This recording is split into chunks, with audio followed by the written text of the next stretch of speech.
Hi, I'm Michael Dominguez with the Doors to Wealth Real Estate Group.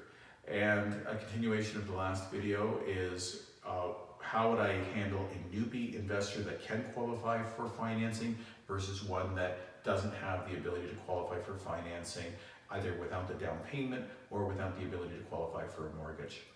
If I meet a newbie that actually has the ability to qualify, that obviously sets you up in a better position. As I mentioned before, teaching them the market fundamentals, teaching them that this makes a lot of sense, going through the financials is really what I'd be focusing on. In my region, I take them out on investor tours, and even if your community, you can't find an agent that's going to take you out on a normal tour, even solo, you can see 3, 4, 7 properties at one time and get to compare and contrast them.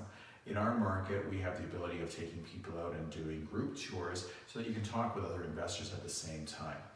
So that's the advice I'd offer to that person. Once they build that comfort level and they see other people that are taking action, you have more confidence level to move forward on your own.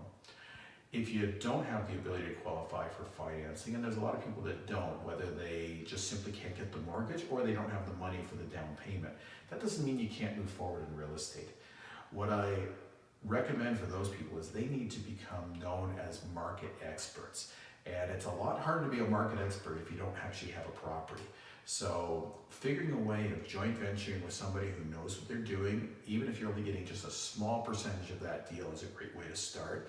But once you start building that network and that group and you become known as the resident expert, and that doesn't, that could be even in your own local community. People might think, oh, he's the guy who goes to all the investment groups.